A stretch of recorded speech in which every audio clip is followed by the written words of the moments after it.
예전에 그 은퇴 목사님들 부부 모임이 있었습니다. 은퇴하시고 이제 나이가 지긋해지시고 한 80대가 되신 분들끼리 이렇게 모임을 했는데, 그 목사님 중에 어떤 목사님이 그 아내 되시는 사모님을 부를 때 좀 이상하게 부르는 거예요. 80 되신 분이 아내 사모님을 달링, 허니, 자기야. 그러니까 80대 어른들이 이렇게 모여서 이렇게 모임을 하는데 자기 아내를, 사모님을 그렇게 부르니 다른 목사님들이 막 소름 끼치고 닭살이 돋고, 하도 그러니까 어떤 분이 불러서, 아니 당신 아내를 부를 때 왜 그렇게 부르냐, 그냥 전 그러면 뭐 영희 씨 뭐 이렇게 이름을 부르든지 그렇게 하지, 뭐 부르는 게 어색하다고 이렇게 이상하게 부르냐 그랬더니 그 목사님이 조용히 얘기하더라고요. 사실 작년부터 아내 이름이 생각이 안 나. 우리가 나이가 들면 또 시간이 지나면 자꾸 잊어버리고 까먹고 이름이 생각이 안 나죠. 그뿐만 아니라 우리가 얼마나 자주 잊어버리니까, 뭐 핸드폰, 지갑, 가방. 금요일날 어르신들 모시고 효도관광 다녀왔는데, 제가 교역자분들에게 어르신들이 움직이고 또 자리를 옮길 때마다 항상 세 가지를 점검하십시오. 그게 뭐냐면 핸드폰, 가방, 윗두리, 걸치는 잠바 있잖아요. 항상 이게 식당 모시고 와서 잘 먹고 보면 핸드폰이 식탁에 탁 올려져 있어요. 그리고 여기에 옷이 있길래, 아이고 이거 잠바 놓고 가셨는데 잠바 들잖아요. 뭐가 걸려 있을까요? 가방이 얌전하게 걸려 있어요. 그래서 버스 내리고 탈 때마다 항상 교역자분들이 외쳐요. 그 어르신들한테 핸드폰, 가방, 윗두리. 아니나 다를까 어떤 분이 화장실 갔다 나오시다가 어머머 내 정신 봐봐. 그래서 다시 들어와서 뭐 들고 오시더라고요. 뭐 들고 오셨을까요? 핸드폰을 그 선반에 얌전하게 놓고, 아이고 빨리 가야지 하고 달려 나오시는 거예요. 그뿐만 아니라 제가 서울에서 사역할 때 어떤 권사님이 막 웃으면서 이제 한 주 동안 있었던 에피소드를 저한테 막 얘기를 하시는 거예요. 그 권사님이 백화점에 뭐 살 게 있어가지고 운전해서 지하 4층에다 주차를 착 얌전하게 착 하고 이제 물건을 쭉 잘 사고 다 산 후에 택시 타고 집에 가셨대요. 아니 정신없이 물건 사고 1층에 내려왔더니 회전문 밖에 택시가 보이더래요. 당연히 자연스럽게 택시 타고 집에 왔는데, 밤에 생각해보니까 차를 어디다 놓고 왔어요? 백화점 지하 4층. 백화점 닫으면 어떡하지? 그 밤에 막 급해 가서 겨우겨우 백화점 문 닫기 전에 자초지종 설명하고 무료로 이제 잘 빠져나왔습니다. 제가 하나님 은혜로 차를 찾았습니다. 그래서 이제 그 권사님이 이제 무용담을 얘기하시는데, 우리가 자꾸 잊어버립니다. 나이가 들수록 정신없고 바쁘면 잊어버리죠. 그런데 제가 지난주부터 계속 말씀드리는데, 우리 신앙인들이 절대로 잊지 말아야 될 게 있어요. 그게 뭐냐면 바로 십자가입니다. 십자가가 무슨 의미인지, 또 십자가가 나에게 지금 어떻게 다가오고 있는지, 십자가에 대해서 내가 어떻게 생각하고 있는지. 이 믿음의 사람들이 십자가를 잊어버리면 안 되는데, 어떤 분들은 신앙생활하면서도 그 십자가의 의미를 단순히 교회 건물을 상징하는 것으로, 또 어떤 분들은 그냥 십자가를 액세서리 정도로 여기시는 그런 성도들도 때로는 있습니다. 오늘 이 시간 우리가 말씀을 통해서 십자가 그 사랑, 십자가 그 은혜, 그 십자가의 그 구원이 다시 한번 새롭게 떠올려지고 십자가 사랑을 다시 한번 뜨겁게 체험할 수 있는 시간 될 수 있기를 간절히 소망합니다. 자, 하나님께서 그래서 우리를 사랑하셔서 우리에게 뭘 주기를 원하십니다. 자, 16절 말씀을 한번 볼까요? 자, 오늘 본문 16절 읽겠습니다. 시작. 하나님이 세상을 이처럼 사랑하사 독생자를 주셨으니. 거기까지. 하나님이 세상을 이처럼 사랑하사. 여러분들이 사랑하는 대상을 위해서 뭘 주죠. 근데 사람은 사랑하는 대상이 원하는 거 줍니다. 얘들아, 이번 생일날 뭘 받기 원하니? 이번 성탄절날 어떤 선물 받기를 원해? 보통 사람의 사랑은 그 사람이 원하는 걸 해주려고 합니다. 근데 하나님의 사랑은 우리가 원하는 것이 아니라 우리에게 가장 필요하고 우리에게 가장 소중한 것을 주길 원하시죠. 그래서 하나님께서 무엇을 주셨습니까? 16절 말씀 다시 한번 보겠습니다. 시작. 하나님이 세상을 이처럼 사랑하사 독생자를 주셨으니. 아멘. 거기까지. 우리를 너무 사랑하셔서 우리가 원하는 거는 돈이고 재물이고 건강이고 자녀 출세인데, 하나님은 우리가 원하는 게 아니라 우리에게 가장 필요한 것, 우리에게 가장 소중한 걸 주길 원하시죠. 그게 뭐라고 말씀하십니까? 독생자를 주셨으니, 하나밖에 없는 그 아들을 우리에게 주셨다. 이것이 바로 하나님의 사랑의 원리라는 것입니다. 하나님이 우리를 사랑하시기에 가장 필요한 걸 주셔요. 이걸 하나님의 사랑이라고 말합니다. 사랑은 크게 대표적으로 바로 에로스와 아가페가 있습니다. 우리가 에로스 하면 남녀 간의 사랑으로 생각하는데, 고대 그리스 철학에서 에로스는 남녀 간의 사랑만 얘기하는 것이 아니라 인간이 문화를 발달시키는 에너지로 본 것이 바로 에로스였습니다.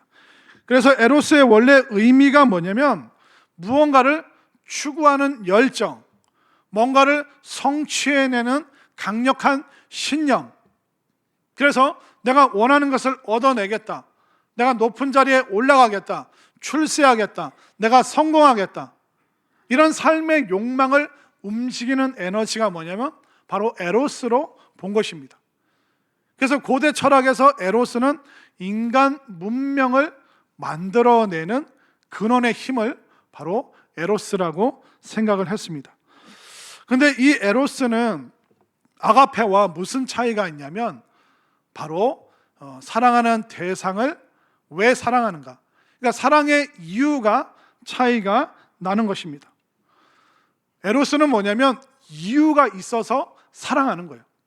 내 이름을 날리면 사람들이 알아주니까, 내 존재감이 생기니까, 와, 저 사람이 이뻐서 저 사람을 얻고 싶어, 저 사람이 돈이 많으니까 저 사람과 연결됐으면 좋겠어. 이처럼 그 사랑하는 이유가 있기 때문에 사랑하는 것이 바로 에로스라고 하는 것입니다. 사실 우리의 사랑도 이 범주에서 크게 벗어났지 않죠. 내 아들이니까, 내 딸이니까, 내 혈육이니까, 내 가족이니까. 그러니까 이유가 있어서 하는 사랑을 바로 에로스라고 이야기를 하는 것입니다. 그런데 이 에로스의 사랑이 우리 신앙인의 마음속에 들어오잖아요. 그러면 그때부터 뭐 하는지 아세요? 기복주의에 빠지기 시작합니다. 에로스는 뭐냐면 이유가 있는 거예요. 사랑할 만한 근거가 있어야 사랑을 주겠다는 뜻입니다. 그래서 에로스의 마음으로 신앙생활 하시는 분들은 하나님 앞에 얻어내는 거에 급급하는 거예요. 하나님, 내가 원하는 거 있어요, 빨리 해주세요. 하나님, 이거 들어주셔야 돼요. 그러니까 에로스의 신앙은 하나님을 내 시종으로 부리는 거예요. 이거 안 해주시면 저 서운해요. 하나님, 이거 안 주시면 나 교회 안 갈 거예요. 이런 에로스의 신앙생활 하시는 분들은 어떨까요? 감사가 없어요. 그리고 기뻐하지 않습니다. 누가 내가 안 갖고 있는 거 갖고 있으면 시기와 질투, 심지어 다툼까지 가게 되어 버립니다. 하나님이 내가 원하는 거 빨리 이루어 주셔야 돼요. 내가 원하는 거 당장 주셔야 돼요. 이 모든 욕망, 내가 원하는 거 얻어내는 거, 이것을 바로 에로스 신앙이라고 말을 하는 것입니다. 그런데 아가페 신앙은 뭘까요? 이유가 있어서 사랑하는 게 아니에요. 볼품 없어도, 별로 갖고 있는 게 없어도, 그 사람이 별 볼 일 없어도 그냥 그럼에도 불구하고 그냥 사랑을 베푸는 것이 바로 아가페라는 것입니다. 그렇기 때문에 우리 본성과 우리의 양심과 우리의 마음을 살펴봤을 때는 아가페는 찾아보기 거의 힘듭니다. 우리 안에 없는 거예요. 우리는 온통 그 에로스로 가득 차 있는 거예요. 하나님을 부려서라도, 하나님을 협박해서라도, 내 자아가 원하는 거 갖고 성취하고 이뤄내고, 이게 신앙이지 뭐. 그렇게 그냥 생각해버리는 게 에로스의 신앙인 거예요. 하나님을 사랑하는 것 같지만 온통 그 사랑의 방향이 나. 하나님 나만 사랑해 주셔야 돼요. 목사님, 장로님 나에게 주목해 주셔야 돼요. 온통 나를 향하는 것이 에로스의 강력한 욕심이고 욕망이고 열정이라는 것입니다. 그러나 아가페는 어떻습니까? 사랑이 나를 향하는 게 아니에요. 볼품없는 대상, 별 볼 일 없는 대상, 그럼에도 불구하고 그 사람을 계속 생각하시는 것이죠. 그러니까 하나님의 그 사랑이라는 것은 아가페인데, 하나님께서 우리를 언제 사랑하신 줄 아세요? 우리가 죄인 되었을 때, 아직 하나님과의 관계가 회복되지 않은 원수된 상태에서, 아직 우리가 하나님과 원수되었을 때 이미 하나님은 우리를 사랑하셔서 그 아들 독생자 하나밖에 없는 외아들을 내어주시기까지. 그러니까 하나님의 그 아가페 사랑은 하나님 자신을 향하시는 게 아니에요. 별 볼 일 없고 볼품 없고 죄인이고 안 좋은 생각 많이 하고 하나님과 원수된 등 돌린 상태인 우리를 위해서 그 아들을 내어주시는 사랑. 여러분들 딴 사람 위해서 여러분들의 아들이나 딸을 내어주실 수 있어요? 야, 네가 대신 죽어야겠다, 네가 저 사람 대신, 그럴 수 있습니까? 여러분들의 아들과 딸을 내어줄 수 있어요? 누군가를 위해서? 그래서 우리들 속에는 아가페가 없다는 거예요. 하나님으로부터만 온다는 것입니다. 제 아내가 몇 주 전에 전화를 받았어요. 아시는 이제 아는 언니분인데, 그분이 이제 전화를 해서 그 사모 생활하는 거 힘들지? 그래서 제 아내가 뭐라고 답변해야 돼요? 뭐 힘들 때도 있고 좋을 때도 있고. 사모로 살면 경제적으로 어렵지? 뭐 어려울 때도 있고 뭐 좋을 때도 있고. 근데 오랜만에 전화해서 그런 거 왜 물어보냐 그랬더니, 사실은 얼마 전에 내 딸이 남편감이라고 데려왔는데 목사를 데려왔어. 수연아, 네가 전화해서 이거 좀 말려야겠다. 여러분들 지금 전화할 대상을 잘 골랐습니까? 잘못 골랐습니까? 아니, 잘못 골랐죠. 지금 사모 역할을 열심히 하고 있는 사람한테 내 딸 사모 안 되게 네가 전화 좀 돌리라고, 전화 좀 해, 이거 어떻게 해서든 네가 좀 말려달라고. 여러분들 지금 남의 이야기라고 지금 웃었죠?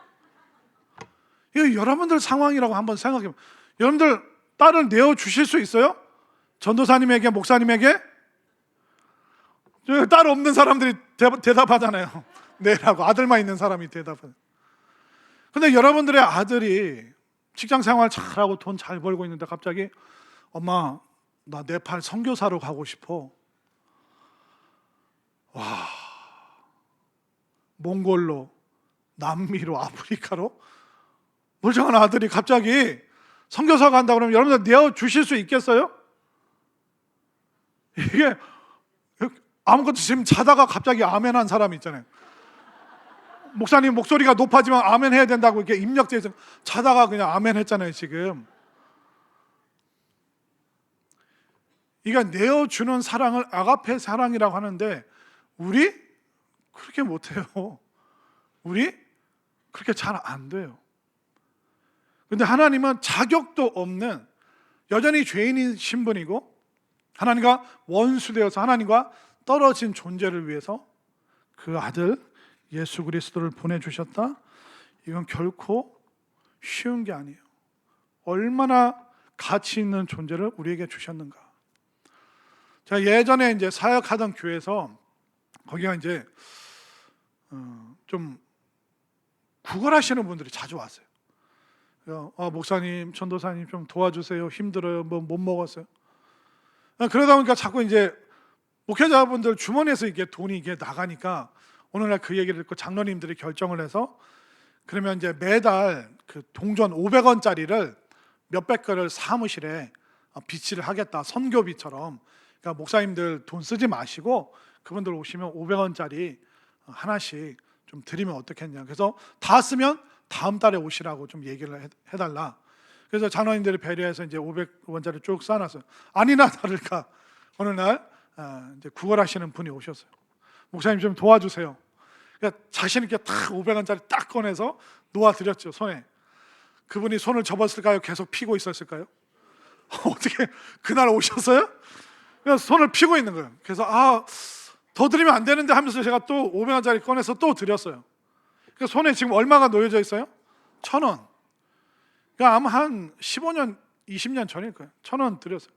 그랬더니 그분을 봤더니 뭐라고 하는지 아세요? 목사님, 누구를 거지로 하세요? 내가 거지인지 알아요? 막 역정을 내고 가시더라고요. 그래서 마음이 이상한 거예요. 야, 요즘은 돈 몇 푼으로는 구걸하러 오신 분들의 마음도 못 사는구나. 그러면 한 영혼을 구원하기 위해서, 한 영혼을 살리기 위해서는 도대체 얼마의 대가를 지불해야 될까? 잠시 그날 그런 생각을 해본 적이 있습니다. 사람의 영혼은요, 예수님이라는 그 생명, 목숨, 값어치, 그 가치가 없으면 우리는 도무지 구원받을 수 없는 존재라는 것입니다. 우리가 에로스로 신앙생활하면 될까요? 우리가 에로스로만 이 세상 살아가면 될까요? 에로스의 열정으로 내 이름 날리고 자녀들 출세하고 이 정도면 뭐 먹고 사는데 큰 지장 없고 그냥 그 상태로 머물러 있는 것을 과연 우리가 사랑이라고 말할 수 있을까요? 우리가 받아야 될 사랑은 뭐예요? 아가페의 사랑. 우리를 위하여 아낌없이 가장 소중하고 가치 있는 것을 내어주신 그 사랑. 그 사랑 앞에서 우리가 어떻게 해야겠습니까? 이 아가페 사랑 앞에서 우리가 이렇게 반응하라고 오늘 성경은 말하고 있습니다. 16절로 가보겠습니다. 다시 한번 읽겠습니다. 시작. 하나님이 세상을 이처럼 사랑하사 독생자를 주셨으니 이는 그를 믿는 자마다 멸망하지 않고 영생을 얻게 하려 하심이라. 아멘. 아가페 사랑 받은 우리는 뭐 해야 됩니까? 믿는 자마다. 그러니까 그 사랑에 대한 반응이 뭐 해야 됩니까? 믿음으로. 그러니까 우리가 믿음을 보일 때 그 사랑이 우리들 속에서 완전해지게 되는 것입니다. 믿음은 뭡니까? 믿음은 미신이랑 다르죠. 미신은 뭡니까? 믿지 말아야 될 상. 믿으면 안 되는, 좋지 않은 것을 자꾸 믿을 때 그걸 미신이라고 얘기를 하죠. 4라는 숫자 좋아하십니까? 병원 엘리베이터에 가면 4라고 안 써 있습니다. 영어로 뭐라고 써 있을까요? F4라는 뜻이죠. 그리고 유럽 사람들은 13을 싫어합니다. 13일에 금요일 막 그런 거를 피합니다. 무서워합니다. 또 주부분들 설거지하다가 그릇을 깨먹으면 그날은 운수 좋은 날이에요? 운수 나쁜 날이에요? 예, 큰일 났네. 시험 보는 날 된장찌개 먹습니까? 미역국 먹습니까? 예, 미역국보다는 다른 거 먹어요. 그러니까 애 시험 보러 가는 날 미역국 꺼내놓으면 애한테 혼나죠. 왜 혼납니까? 그거 먹고 과당 미끄러지니까. 이게 다 믿음입니까? 미신입니까? 미신이에요. 소고기 미역국 먹고도 공부 잘하는 사람들 많습니다. 아무 문제 없고 4층 눌러도 아무 문제 없습니다. 미신이 뭐냐면 그 생각에 묶여버리는 걸, 사로잡혀버리는 걸 미신이라고 하는 거예요. 그러니까 왜곡된 그 가치관에 내 삶을 맞춰버리는 거예요. 이날은 이사하면 돼, 안 돼. 그런 걸로 내 삶을 자꾸 맞추는 거예요. 그러니까 하나님을 향하는 것이 아니라 그 미신을 향할 때, 주술을 향할 때 우리는 우리의 삶과 생각이 이상한 거에 사로잡혀 버리는 것이죠. 그럼 믿음과 미신은 여러분들 구분이 되죠. 근데 믿음과 구분 안 되는 게 있는데 뭐냐면 그걸 신념이라고 말을 합니다. 믿음과 가까운 것을 우리가 신념이라고 생각하는데 이 신념은 믿음이 또 아닙니다. 우리의 신념은 뭘까요? 내 생각이 맞아. 내 가치관이 맞아. 내 입장이 맞아. 그렇기 때문에 내 입장과 내 가치관과 다른 편에 있는 사람들은 무조건 나의 대적이야. 저 사람들은 말 들을 필요 없어. 저 사람은 다 나쁜 사람들이야. 저 사람은 다 멸망해야 돼. 이런 가치관으로 살아가는 것을 개인의 신념이라고 합니다. 또 때로는 집단의 신념이죠. 이런 신념에 가득 차면 폐쇄적이 돼요. 다른 사람들의 이야기 듣지 않습니다. 받아들이지 않습니다. 나만이 옳아, 우리 편만 옳아, 우리 편이 아니면 다 적이야. 그렇게 규정하는 것을 편견에 사로잡힌 신념이라고 이야기를 하는 것입니다. 신념과 신앙은요, 전혀 달라요. 신앙은 하나님으로부터 출발하는 거죠. 신념은 내 자아로부터 시작하는 거예요. 내가 원하는 거, 내가 주목받고 싶은 거, 내 자식이 출세하는 거, 내가 열심을 부려도 하나님은 없는 거예요. 신앙적인 열심을 부려도 그것은 신념의 열심이지 에로스의 열심이지 신앙이라 말하지 않습니다. 신앙의 모든 동기는 하나님으로 인하여, 하나님이 내 아들을 부르시니, 하나님이 내 딸을 부르시니 내가 순종하리라. 신념은 뭘까요? 하나님 내 거 가져가시면 안 돼요. 줬다 뺏는 거 없어요. 더 주셔야 돼요. 안 주시면 나 가만 안 있을 거예요. 신념의 모든 동기의 출발은 나라는 거예요. 내 자아의 만족. 그래서 신앙은 생명으로 인도하지만 이 신념은 사망으로, 멸망으로, 다툼으로 이끌고 가는 것입니다. 신념으로 신앙생활 하시는 분들은 예수님의 그리스도의 보혈의 피, 그 은혜 아무 감정이 없어요. 느낌이 없어요. 특별 밤 기도회 한다고 해도 뭐 모이는 사람들이 모이겠지 뭐 아무런 반응을 하지 않습니다. 말씀을 들어도 성경 공부를 해도 마음에 부딪힘이 없는 거예요. 내 가치관과 삶을 바꿀 아무런 의지가 없는 상태를 신념으로 신앙생활 한다라고 이야기를 하는 것입니다.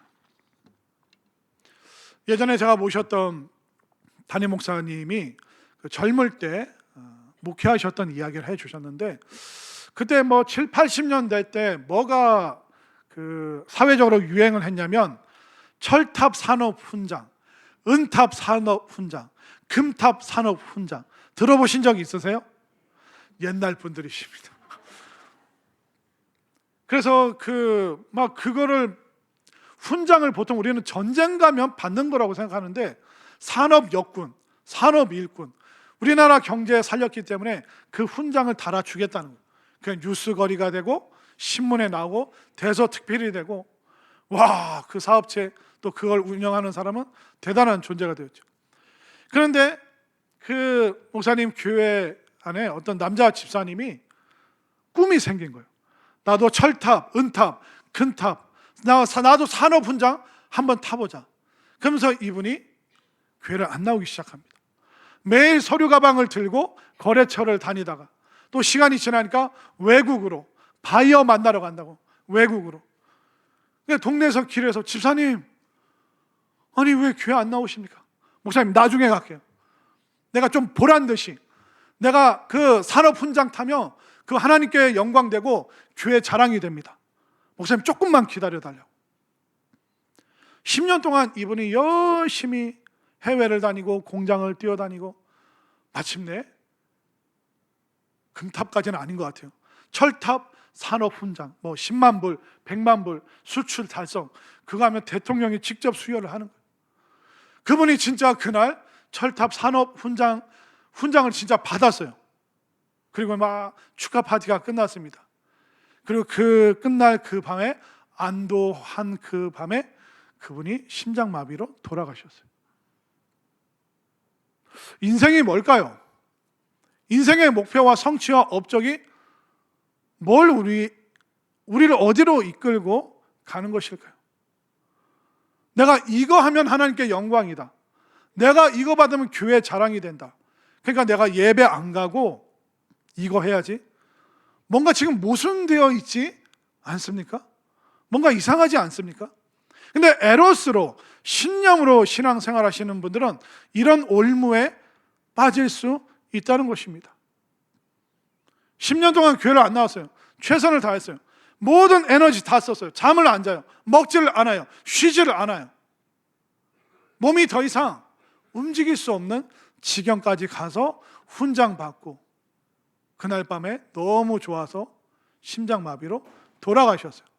이 땅에서는 훈장 탔을지 몰라도 하나님 나라에서 면류관 받았을지 이거 누가 장담합니까?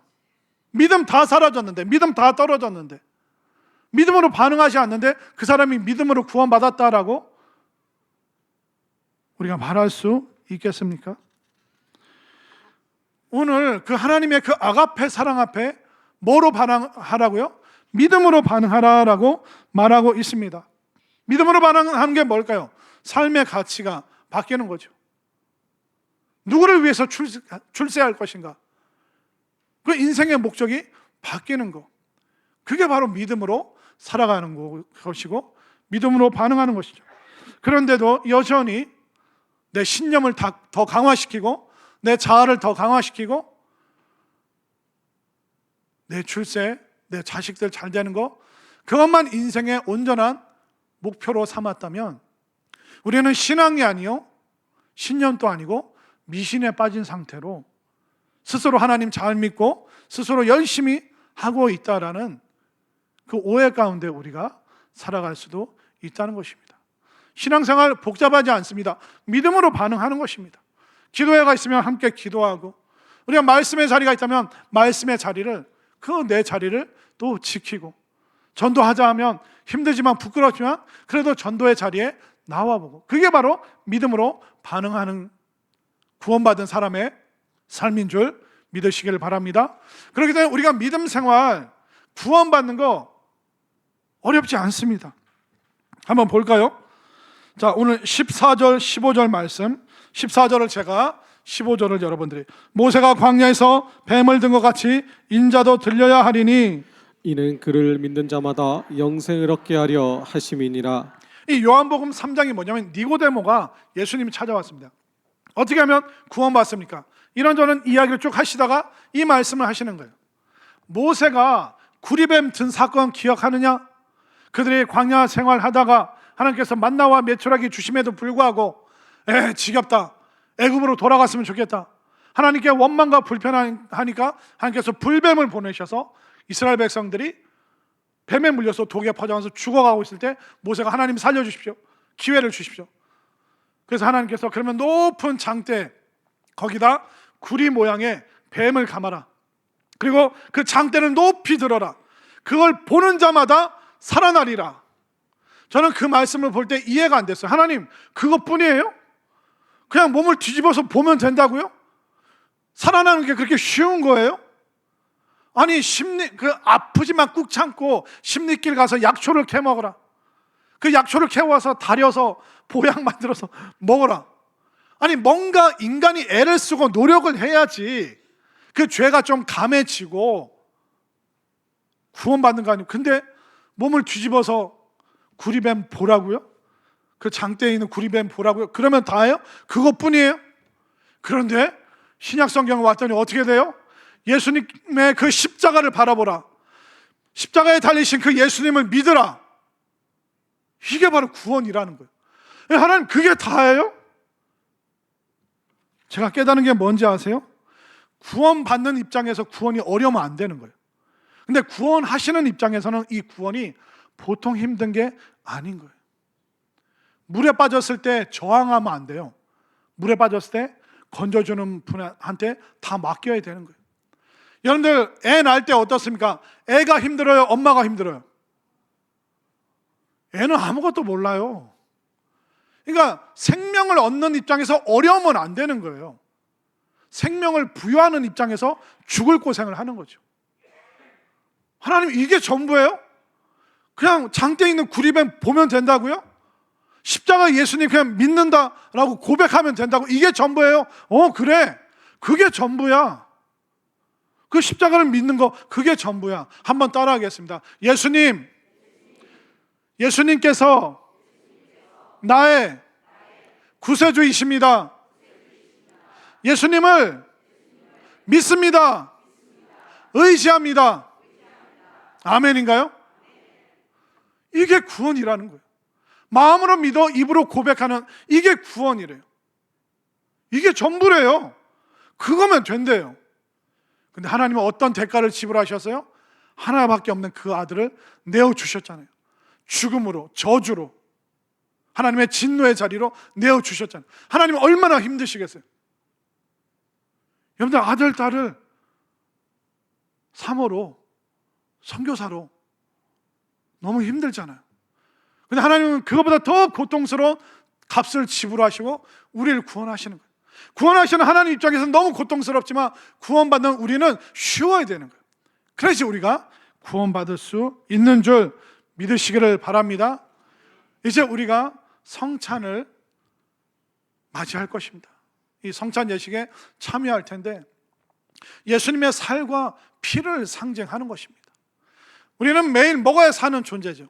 오늘 우리는 예수님의 살과 피를 우리 몸에 받아들임으로 우리는 살아가는 존재가 되고 예수님과 우리가 하나가 되는, 그러니까 예수님과 동일한 그 구원과 생명이 이제 우리에게 주어지는 이 자리에 우리가 참여하게 될 것입니다.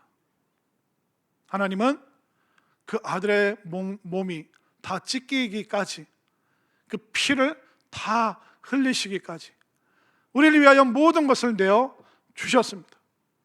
여러분들 믿음으로 반응하시고 이제 성찬에 참여할 때 믿음으로 받아들이시고 예수님의 생명이 나의 생명이 되는구나, 예수님이 나 위해서 다 주셨구나, 그 예수님 이제 나와 하나 되어서 나도 예수님과 같이 살아가리라 결단하는 그런 시간 될 수 있기를 바랍니다.